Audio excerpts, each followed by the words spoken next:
Garden Success is brought to you in part by The Arbor Gate, featuring unusual plants, artisan-created decorative pieces, and a constantly changing array of items that bring beauty, comfort, and even flavor to the home and garden. Arbor Gate, 15635 FM 2920, Tomball, Texas, 281-351-8851 or arborgate.com. Garden Success is also brought to you by The Farm Patch, 3519 South College Avenue in Bryan, 979-822-7209.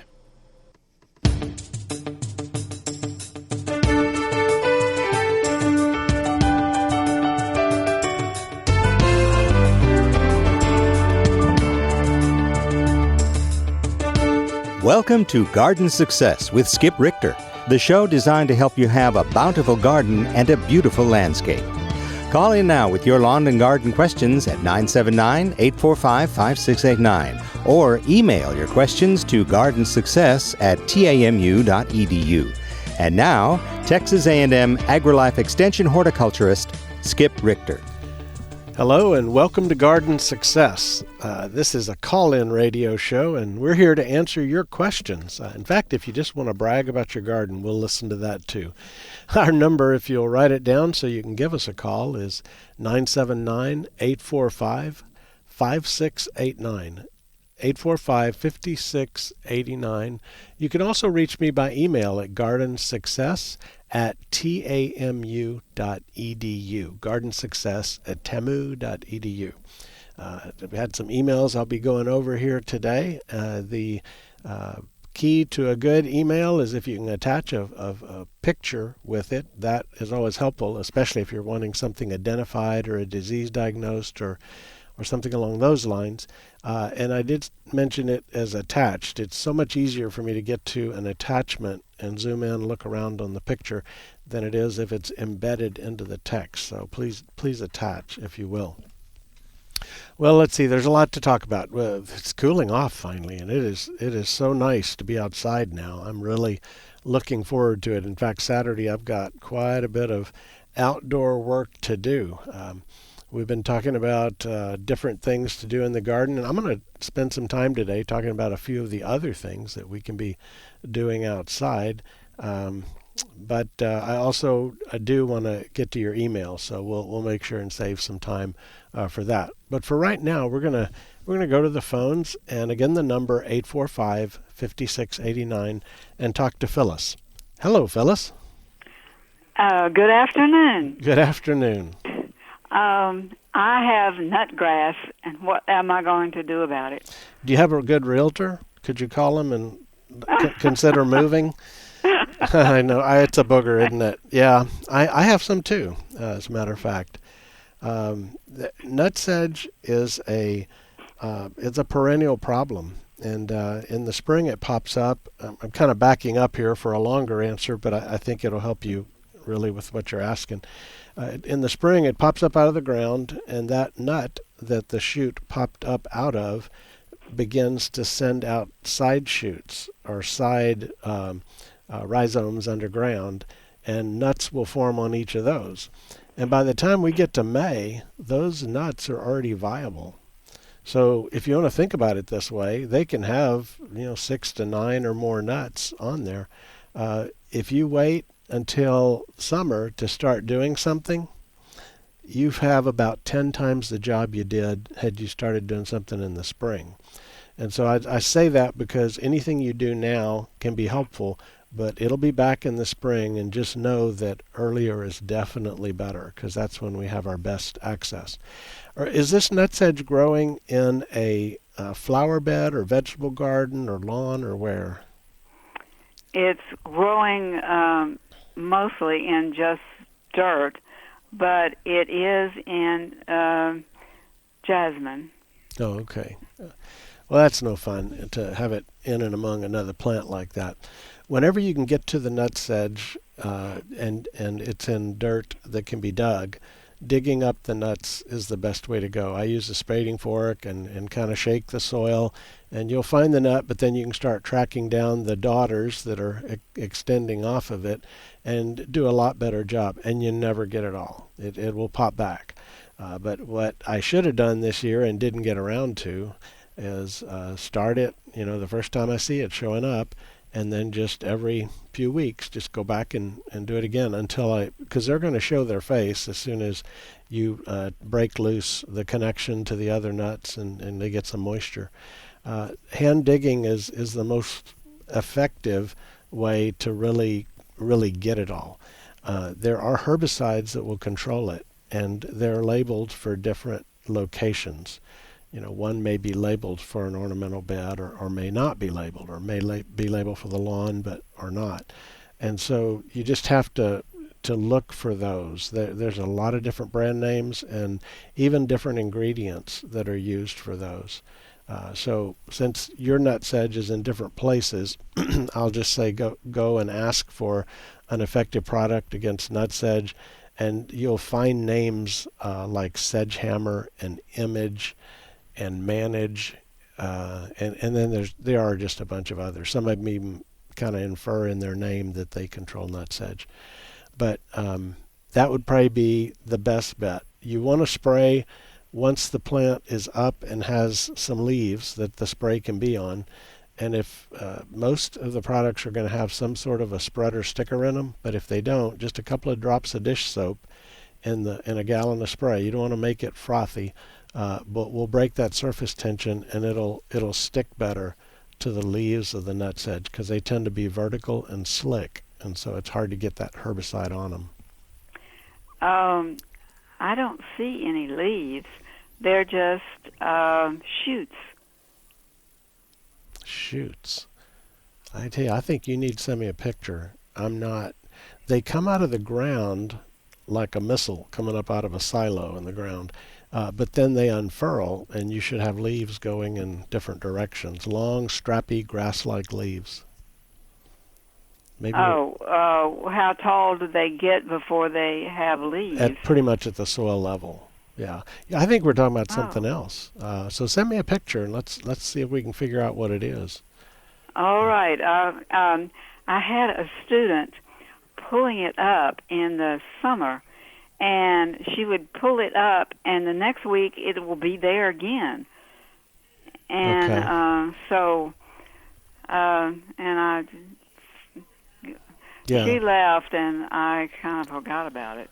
Well, and once we know what it is, I can tell you how to control it. But let's just say it was nut sedge.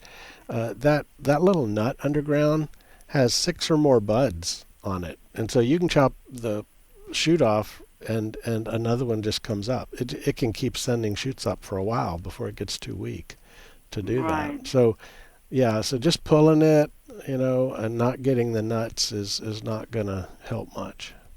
All right. Well, I will send you a photo then. All right. Well, thank you very much, Phyllis. Thank you. Bye. Bye-bye. Let's go back to the phones now and talk to Catherine. Hello, Catherine.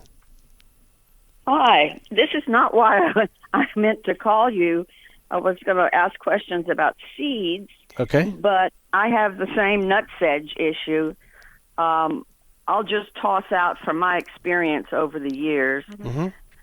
Sedgehammer is way more effective than Image. Mm-hmm. And I know with Image you have to reapply it every few weeks. Yes. But I still went with nut sedge, and I find it's much more effective.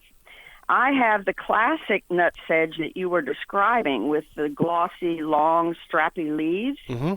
And I've had that for years. And probably in the last COVID throws me off. In the last 3 years, I've got something different.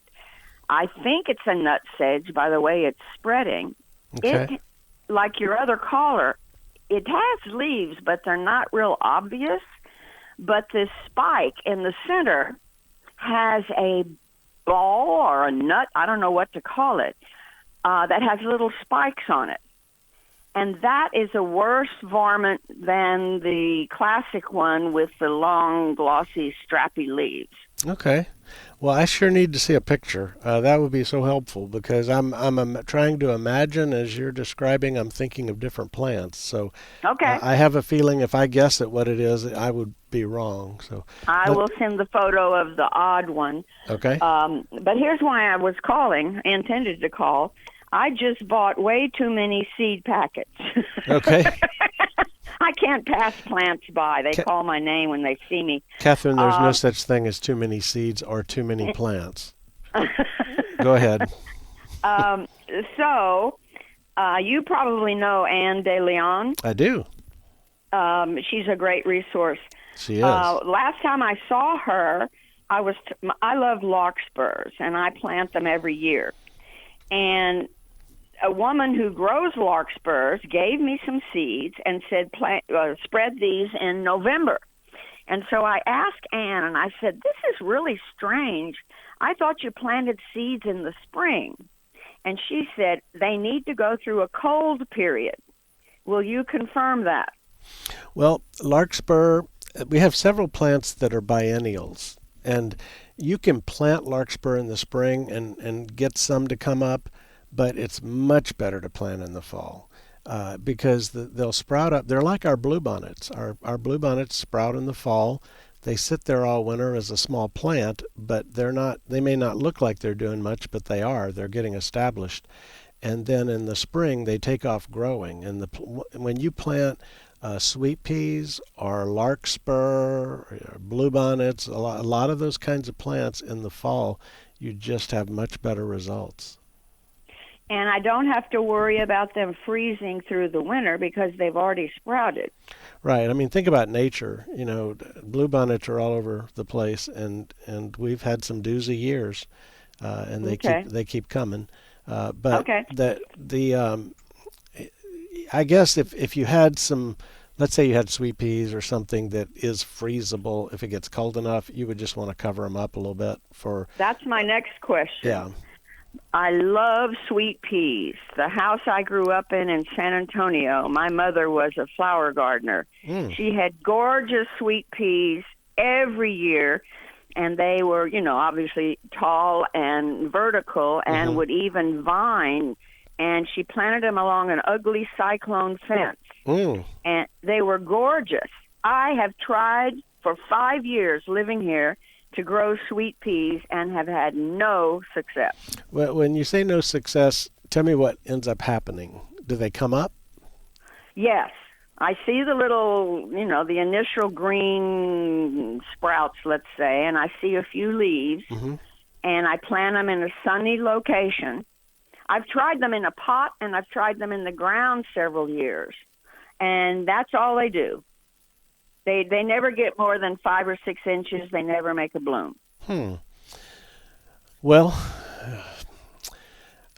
they don't like poor drainage, so in the wintertime it's cold. There's not much evaporation from the soil, and we get rain. And if the area is kind of clay and doesn't slope or drain well, then that might be a contributing factor. They are a legume, so they do their best when they have rhizobium-type bacteria that live in relationship with the roots. They perform better with that, but you can also very lightly fertilize them. And then the other thing is there's a lot of new breeding of flowers and vegetables, and there are a lot of different types of sweet peas now, and they don't all perform equally well for me. Some are very short, and some are very tall. Some have that wonderful fragrance, I bet, that you remember yes, from that's what I'm childhood. looking for. And some don't. And so you can go to wherever you buy your seeds and read the packet. It ought to tell you, or go online and search about that variety. There are companies that specialize in the old-fashioned types of things like that. And so you can try ordering a different kind of seed and see if that helps anymore.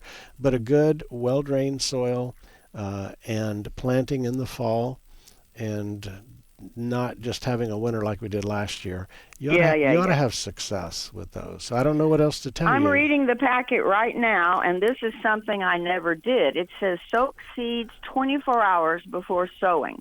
Okay. Plant after all frost. For early blooms, start indoors 4 to 6 weeks before. Okay, that plant before all frost. I'm not even sure. No, after all frost. Oh, after all frost. Okay, so they're talking about spring sowing, and so that would be northern. You get to the Midwest or places like that, they're not going to go through the winter for sure. And so they wait and plant them in the spring. But for us, we're kind of on the northern edge of it, but they're better planted in the fall. Okay. I'm looking at, there's a color code for the states, and we're in purple. It doesn't say Right. 8B, but it's by the color, it says December through February. Well, I don't want to disparage a seed packet or companies or anything. I'm just telling you what works here. So Plant them now? I would plant them now. You could even plant them a little before now, but now's fine. And the soaking the seed just helps them to come up a little faster and a little more uniformly. But when you put them in the ground, they'll come up too. You can soak bluebonnet seeds and okra seeds and other things to start that germination process before they hit the ground.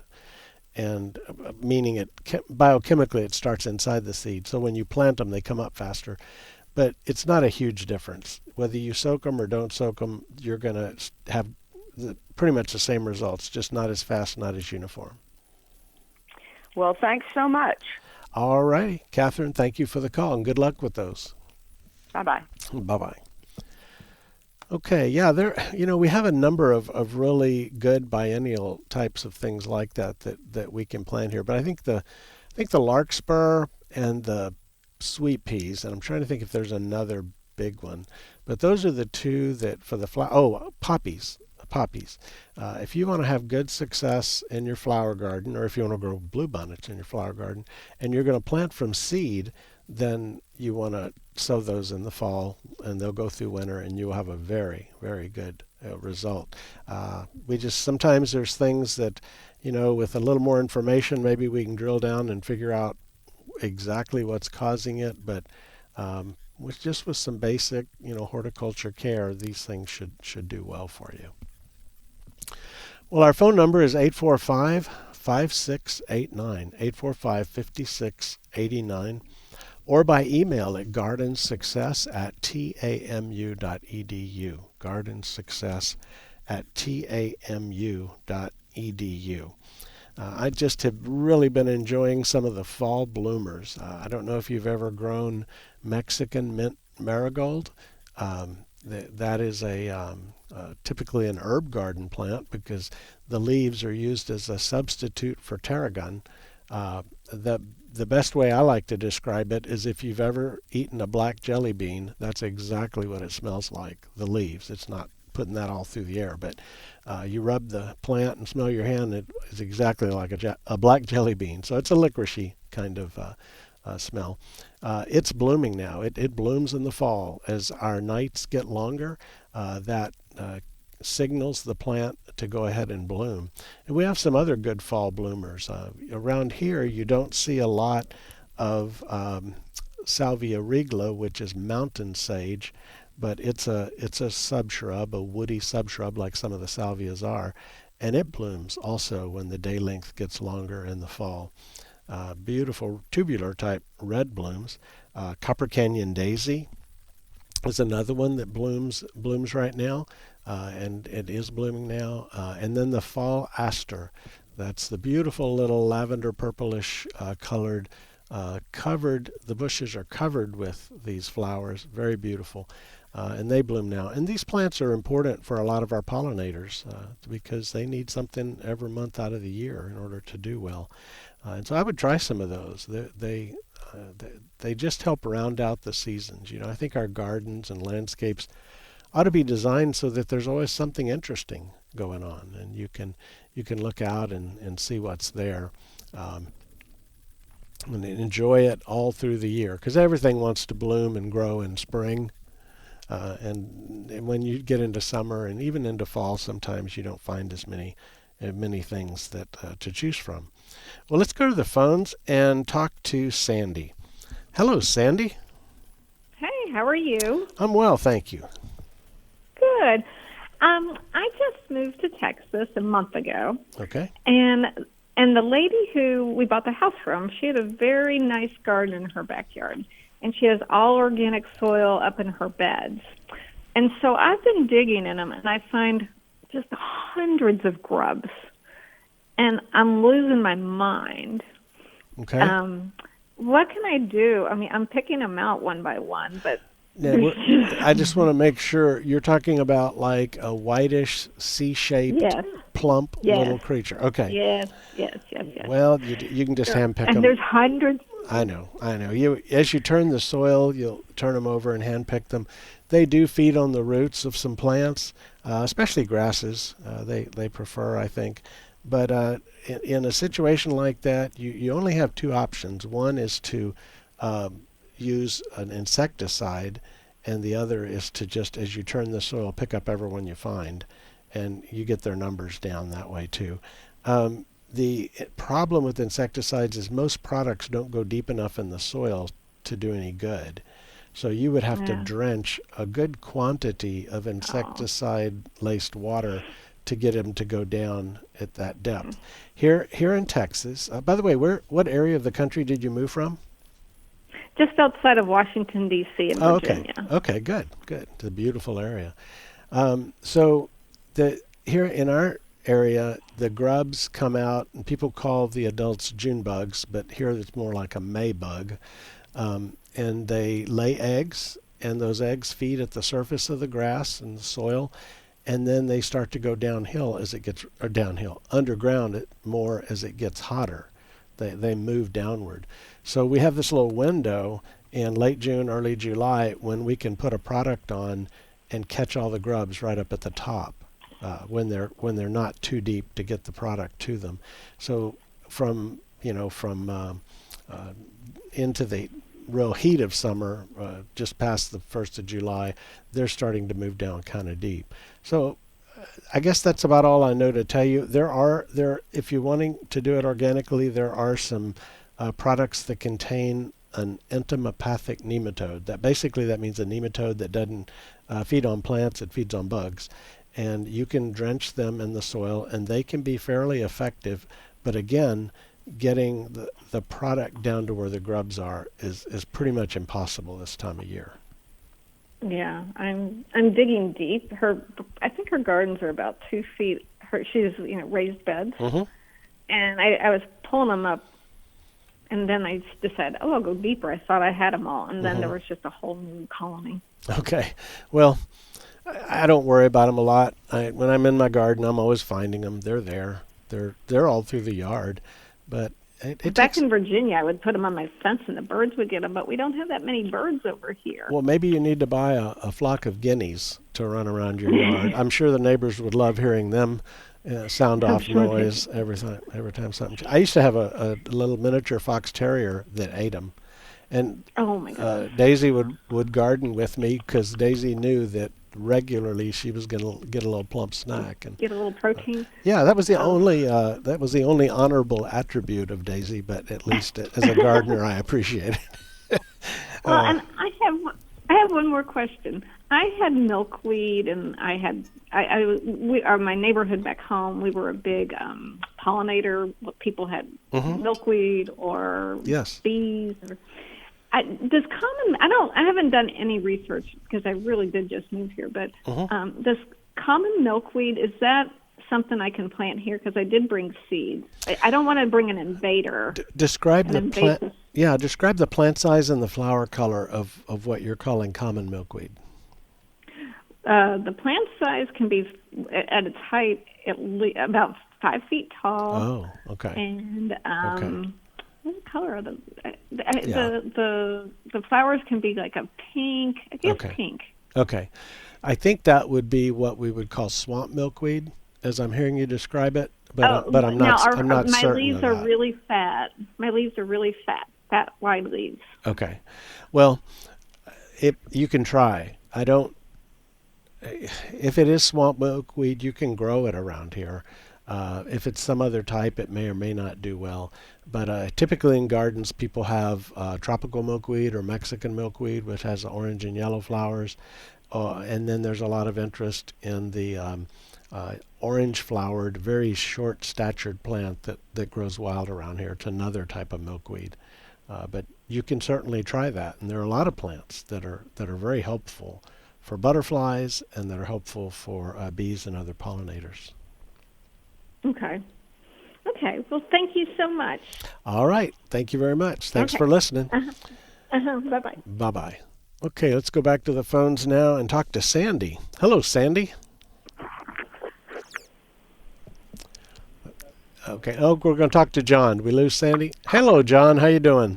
Good morning. I have a Esperanza question. Okay. At the last Master Gardener, Mary bought another Esperanza plant, and her question is, it's in a big pot right now. Should we go ahead and put it in the ground, or if we leave it in the pot, I know I have to put it in the greenhouse. Yeah, I would definitely put it in the ground. That's what she wants to do. That's just more work. More work for you. John, I'm speechless. I wish I could help you here, but I can't help. Okay, we'll find a spot and put it in the ground. Yeah, anything that's a perennial or a shrub kind of planted in the fall. That's the best time, and it'll just be better off next spring. The top may die back to the ground depending on the winter we have, but you'll have a stronger plant underground to come back. How about red mulberry? Like a fruiting tree you're talking about? Yes. I don't know that much about mulberries, and there's a number of different types, a Pakistani mulberry, and you mentioned the red. There's a white mulberry. What I've found is they will all grow and make a tree, but the birds end up getting all the mulberries. That's right. All we have learned about them is don't plant them over your driveway. Yes. Yeah, and the purple types, the bird poop will bring the same color to your furniture and driveway and everything else. But yeah, sure. I mean they'll grow here. They're just not something that we seem to be able to get to the fruit. Birds always have first shot. Well, we agree with that. But we grow, actually, most of the things we grow, some animal gets. So. Okay. Well, all right. We're the invaders, Those animals were living here before we showed up. Agreed. Okay. Well, thank you very much. All right. Take care. Good to talk to you. All right. Our phone number, 845-5689, 845-5689, or by email, gardensuccess@tamu.edu. Let's see, we did get a note from Phyllis about some of that nutsedge type stuff, and yes, I see the picture. That is nutsedge. Something that just occurred to me is normally I would do this much earlier than now, but it is still green, and it's probably not actively growing, a lot of top growth. But if it's in some stage of growing before it just really gets dormant because of the cold, you can spray it, and that material that you spray, whichever product you choose, will move down the plant into killing or severely weakening the nut that's down below. And then other daughter nuts will pop up later, so you feel like the spray didn't do any good, but it did. You just have to stay with it and be willing to repeat it occasionally. Had an email come in from Tisha, and picture of a mushroom that is kind of a reddish coral pink color, and it's long, like a long pointed pepper might be or something.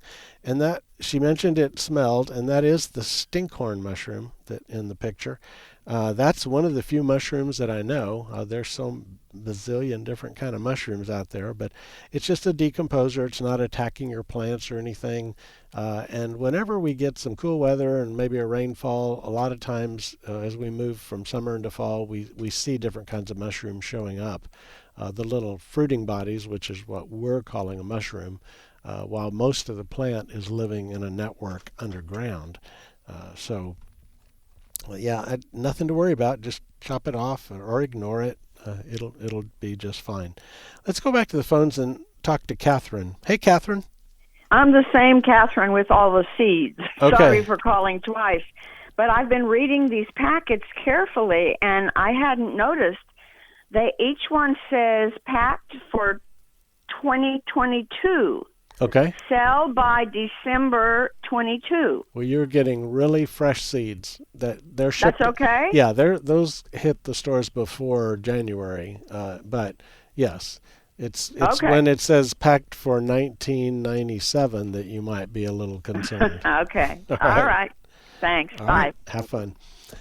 Let's see. Go back to the emails. Scott has a loquat, and it's been in a pot for a long time, and it's kind of leaning. I think he said indicated toward light. And so the question is, what do you do? Can you prune it and make have it resprout more upright? I tell you what I would do, Scott. Number one, a pot, even a large pot, is a very limited spot for a loquat to have a root system. So I would consider planting it in the landscape, but if you want to keep it in a pot, I would pull it out of the pot and chop off part of the root ball so that you can straighten the plant up and reset it in the pot so that now it's straight, and then you put fresh potting soil all around it. So if you can kind of imagine that, rather than trying to prune and make that plant come straight again, I would just unpot it or take the pot off and then trim it so that it'll go straight back down in the pot with the branch pointing, trunk pointing straight up. You could do some pruning. I wouldn't prune now though. If you do pruning, I would wait until it warms up and when I say warms up, I mean late February. We're starting to get some warmer weather in early March to do the pruning. But I think that'd probably be the best way to go about it. We had another question come by email, and Karen sent me some pictures of a weed that's growing in her pond. It's kind of long, strappy leaves and kind of a white spike-like flower. And I am not an aquatic weed specialist, but we have the most wonderful aquatic weed resource at Texas A&M that I've ever seen. And the address is real easy to find. It's called Aqua Plant, AQUAPLANT, Aqua Plant, and like all our websites, .tamu.edu, aquaplant.tamu.edu. And when you go there, you can identify weeds, and is it a weed that's submerged in your pond? Is it a weed that is sticking up out of the water, so it's emerging out of the water? We call those emergent weeds. Or is it like a floating plant, like duckweed that floats on the top and has roots hanging down in the water? A water hyacinth would be another of those. Lots of information, lots of pictures. You can find the different herbicides that might be used if you want to get rid of something. Or there's management options too. Not everything, spraying is not our only option on dealing with problem plants. And so if you have, maybe you want some aquatic plants, there's nurseries that specialize in aquatic plants, and they even have a link to some of those kinds of nurseries that you might find certain kinds of aquatic plants you're looking for. So Karen, by the way, the weed is smartweed. That's the name of the one you sent in, smartweed. Another question comes in by email from Sharon. And I think I answered this last week, and I'm not sure, so I'm just going to answer it again. But Sharon had a wildflower area that she sprayed an herbicide on to kill all the weeds, so she'd have nice bare soil for her wildflowers to not have so much competition. But in the meantime, the weeds resprouted, which I always say, wherever the soil's bare, nature plants a weed. And so you can pull every weed in your whole yard, the whole landscape, and just wait a while, and it'll pop back up again when we get a little bit of rain, and all the seeds that were dormant now come up. And so at this stage of the game, I wouldn't want to delay wildflower planting anymore. So if we said, well, go back out and spray them again, then wait a while, then plant, I think we need to not do that. I would either plant in and among them if they're not too many and they're not too large, they're just little sprouting weeds, or I would use something to cultivate that area. It could be a rototiller that just lightly goes over the surface. It could be the same thing with a hoe. This is a fairly large area. It's not acreage, so it may be kind of hard finding something. But that way you can chop those weeds up, then you lay your wildflower seed out. And again, weeds are going to come up among them, but at least the wildflowers have an equal start that way. So those are some of the options, Sharon, for dealing with that. I was mentioning fall blooming plants, and we talked about a number of these: Copper Canyon daisy, mountain sage, Mexican mint marigold is another good fall blooming plant, and then the autumn aster or fall aster. Another one that just does so well around here is Greg's mist flower. Greg's mist flower is a native to Texas, and it is one that has kind of a bluish lavender bloom on it, and it has a lot of them. This plant kind of sprawls around, so it's not the neatest flower bed plant in the world, but if you've got an area where it can do a little sprawling and you do some minimal containing, it's a really nice plant. And the queen butterflies and the monarch butterflies love that plant. If you go out to the Dig, which is the Master Gardener Demonstration Idea Garden, which is up on Highway 21 in Bryan, the Greg's mist flower is blooming, and the butterflies are lined up down the block to get in there and have a shot at it. It's just a really, really nice plant. And I was reading something the other day, and I think I talked about this either last week or 1 week, and talking in different places to different people. I don't always remember where I was when I said something. But there's an article in the Native Plant Society of Texas from a number of years ago, but it was about the Greg's mist flower and the queen butterfly. And it kind of went into some of the science that's gone behind insect behavior and the discovery of the chemistry that insects and plants are engaged in. But this particular plant, Greg's mist flower, it's a very popular plant with that queen butterfly. But the mist flower produces a natural compound. It's called intermedine, but it's an alkaloid that's poisonous and not very tasty. And so we have other plants that produce those kinds of alkaloids, but it isn't poisonous to queen butterflies. But when you look at Greg's mist flower, most of the butterflies that are on there are males that are happily, as the article said, happily imbibing intermedine with the nectar. So they're lapping up this, let's think of it as poisonous nectar, but it doesn't bother them. But that's another reason why, like the monarchs are feeding on the milkweed, is because there are compounds in milkweed that are toxic and distasteful, and that helps. Nobody wants to eat a monarch. Maybe not twice. The first time you get a very bad taste, you know not to eat that insect, and it protects them that way.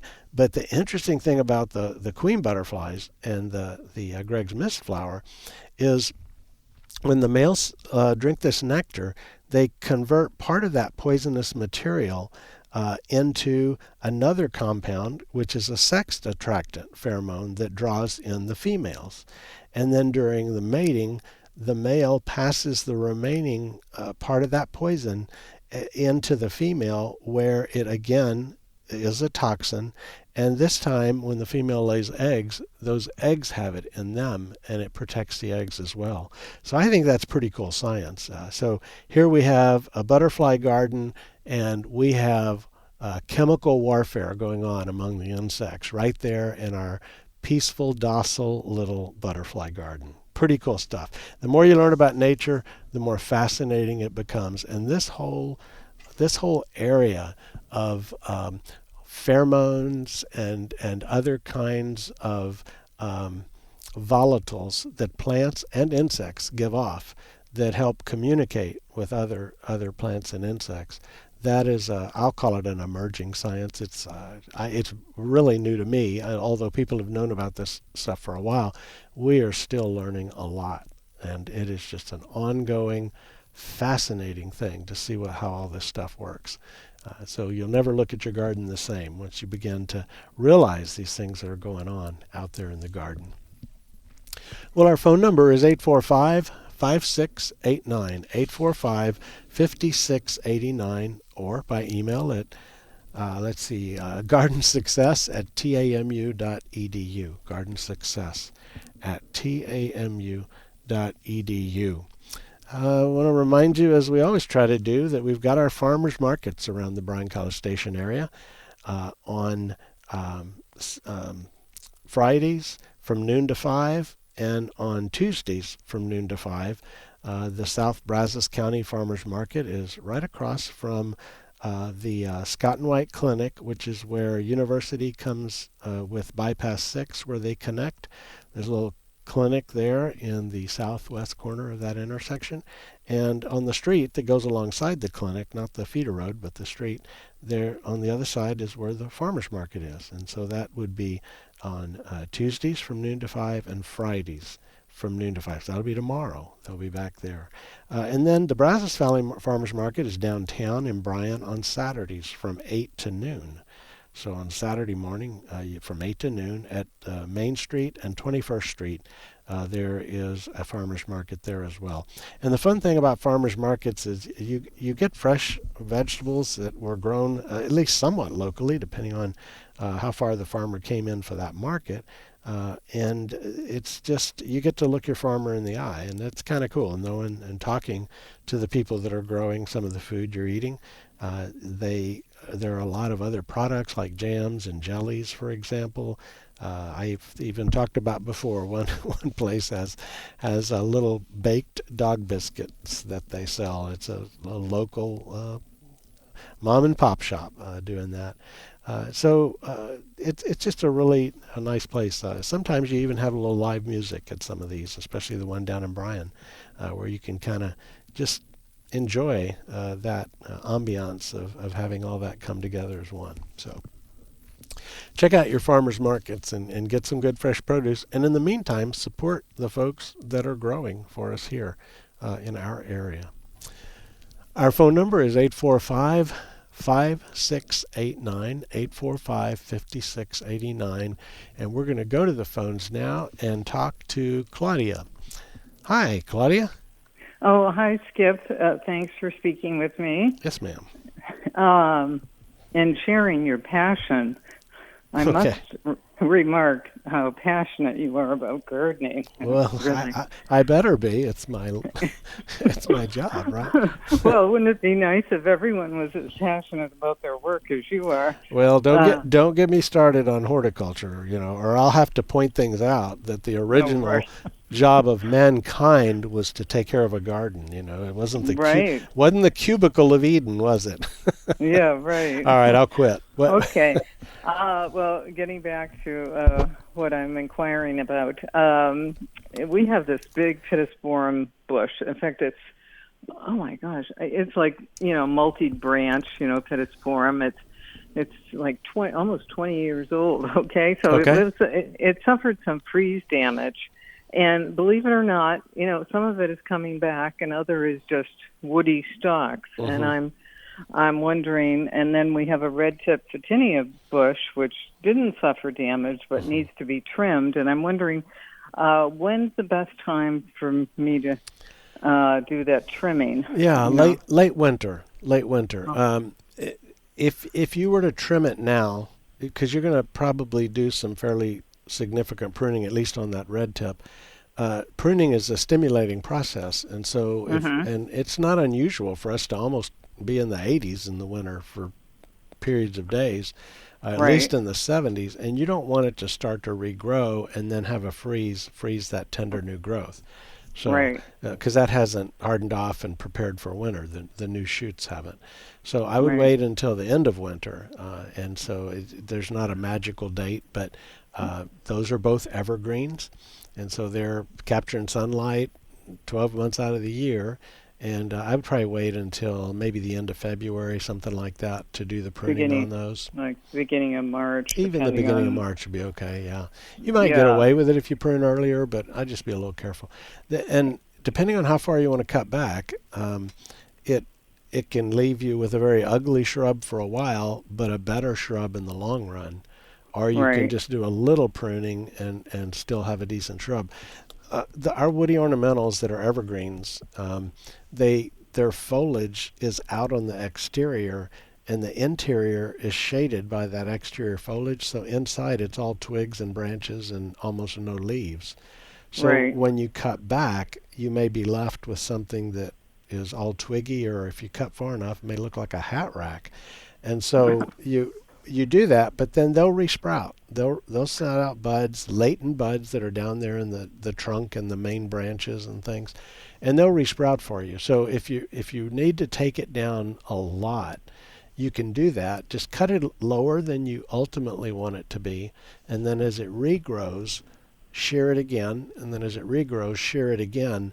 And you take that, what was a stump that now has 3 shoots coming out, and you turn each of those 3 shoots into 6 shoots or 5 shoots, and you see what I'm saying. So you want to go a little low because it's going to get taller in that process. Well, it's already, pretty tall, and, it needs to be pruned back. But, some people have a real eye for pruning and know what they're doing, and then others, don't know what they're doing. Mm-hmm. Yeah, that's on display driving up and down the main streets of town. Right. And because I called you last spring about those palm trees, and I had those taken down. I'm so glad I did because, frankly, I've seen so many palms around here that have no greenery on the top, and they're just this huge stalk. So I'm glad I got rid of those. Yeah, it's good because you don't know how long they're going to stand there. Someone asked me that, how long will a palm trunk that's dead stay there? And I don't know the answer. Palms are a grass. They're not a woody ornamental. They're not a broadleaf plant, and so they have a very different root system. And I've never been in a situation where we had tall, dead palm trunks and we waited for months or years to see how long that is a safe thing. I wouldn't feel comfortable very long. Well, who wants to have just a brown stalk sticking up with no greenery? It looks real. And we're not in a tropical climate, even though I guess originally when they planted them here, they thought we were semi-tropical. Well, the main problem with palms here, and this is going beyond our conversation, but is planting the wrong palms. We learned this winter, if it could go to 7 degrees and we have palms still alive, that's a good palm. And so we wouldn't bat an eye at that palm's chances of surviving. And so I would make sure and call us at the extension office. Let us recommend palm trees if you want to plant one, and because we want you to have a successful one. Yeah, I'm finished with palms. Now I'm only growing something that is tried and true here, replanting something because everything is very expensive to replace. Okay. And I'm not going to go down that road again. Okay. But I appreciate your advice on the pruning. I will wait. Okay. All right. Have a good day. Thank you. You too. Bye-bye. Okay. Well, our number, we got time for another call or two.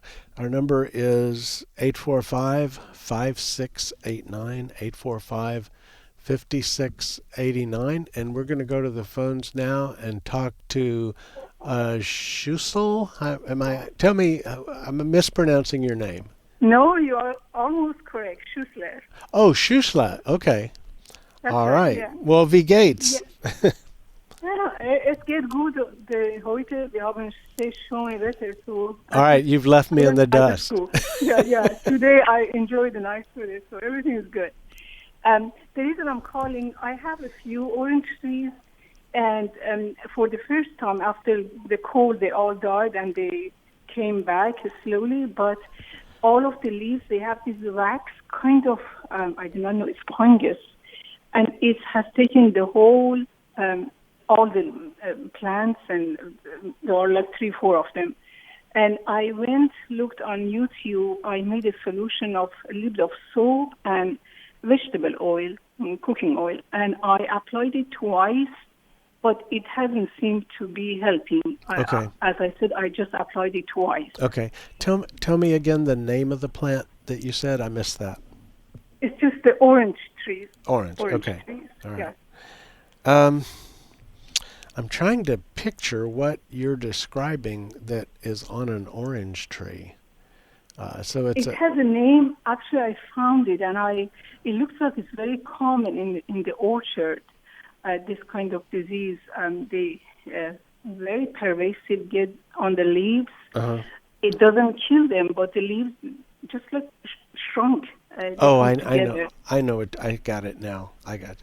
So that's something called the citrus leaf miner. Yes, and, yes, and it's a yes. fly. It's a type of fly, not like a house fly, but it's a fly, and it lays its egg in the leaf of young, tender leaves, and then the larva crawls through the leaf between the upper and lower surface, like a coal miner, which is why it's called a leaf miner. It's digging through the leaf, eating the contents, and they only attack tender new growth. So Yes. whenever you have a flush of growth, like new shoots, citrus flushes out several times a year, you spray that with a product containing spinosad, and I'll spell that out. It's SPINOSAD.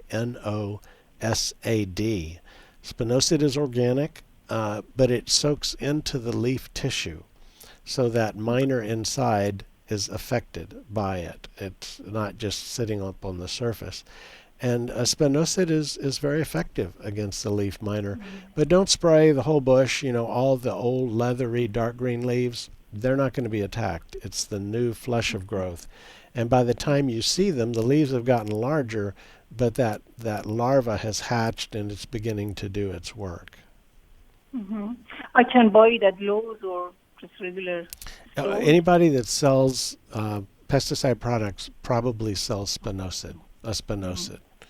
Yeah. Is it environment friendly, this product? Well, yes, it's an organic product. It's certified organic product, or at least it can be certified organic. So, any pesticide is a pesticide. I like to say there's no such thing as a safe pesticide, because everyone misused can have unintended negative consequences. But this one it's a toxicity is very, very low for pesticides, and it happens to be of a natural nature. Okay.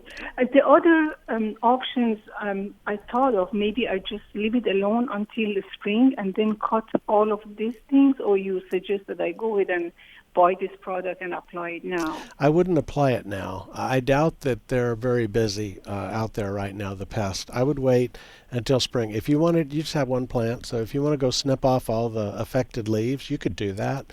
And then next year when it starts to flush growth, be ready and just through the season, make sure and protect those leaves. A few leaf miners is not a huge thing, but when you have a young tree that you're trying to get to grow fast, and it is just covered with leaves like this, that is worth treating for. Yes, absolutely. It's all over all of them. So I repeat that I understood your instruction.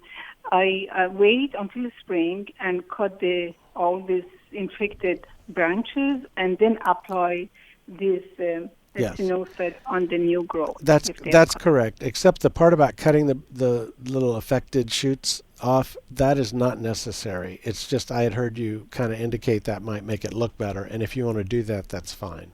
But the spraying is the most important thing. Okay, I wait until the spring, and then it's just, when you look at it, you feel so bad. Yeah, okay. But I better be patient. All right. Well, Shusla, I'm going to get to another call. Thank you so much for calling. Sure. Thank you so much. Bye-bye. Bye-bye. All right, who do we have up next for? Randy. Hello, Randy. How are you? I'm well. What's up? I was listening to the lady talk, but I had, and I wasn't sure because I got in late on that conversation, but I have a crepe myrtle that kind of has that dusty look on it, that, like kind of like a black looking dust, yes. From those yes. And I remember one time you said, I don't know if it was you or I think it was you, they were talking about you can spray like a soap on that and then just wash it off. Right. It's a surface mold that's growing on a sugary substance that's been dropped on the leaves. So if you got out there and mixed some sugar water up and sprayed it on your crepe myrtles, you would see that kind of black sooty mold follow it. And so you just want to wash it off, and so that sugary substance can be pretty thick, and it's just not easily washed off.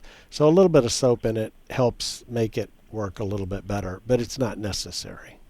It's not required. So just, but if you did use a soap, you're talking about like a Joy or some kind of a little dish soap. You're not using it as an insecticidal soap. You're just using it to help that water be a little more effective at cleaning that off. And don't mix it too strong, or you'll burn your plants.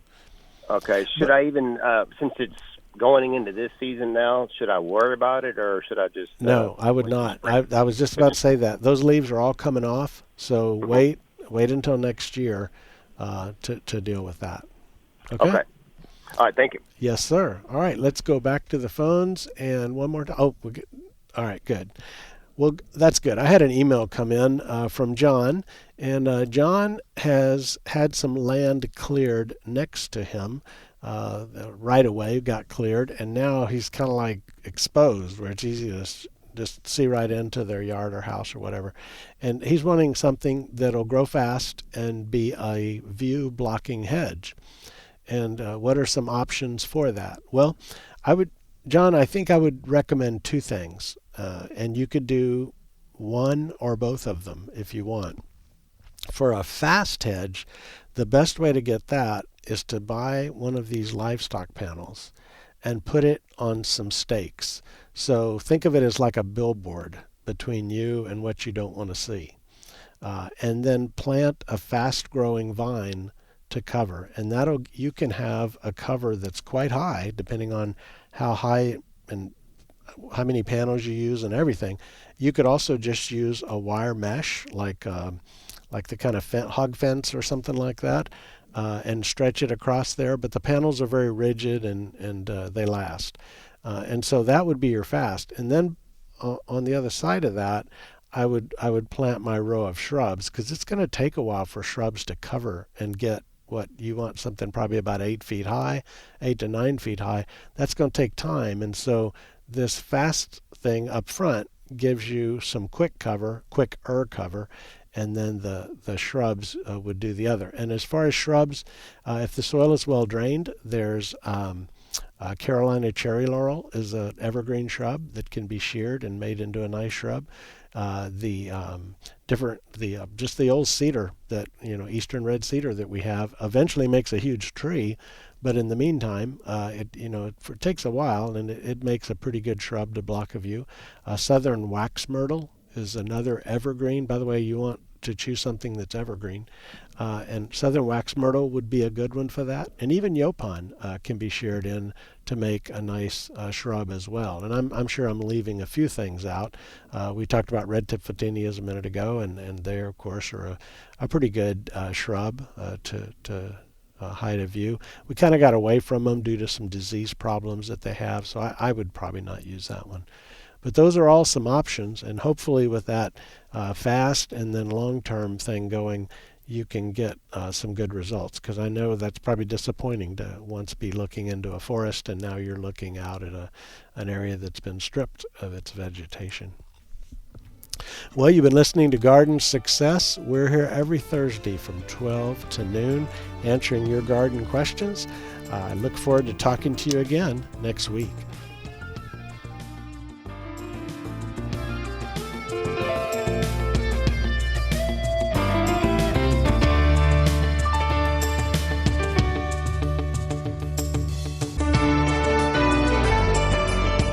You've been listening to Garden Success with Texas A&M AgriLife Extension horticulturist Skip Richter. Join us again next week as Skip discusses your questions about gardening and landscaping in the Brazos Valley.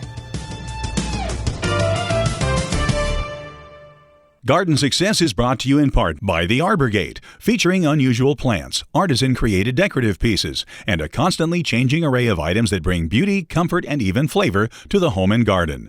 Arbor Gate, 15635 FM 2920, Tomball, Texas, 281-351-8851, or arborgate.com.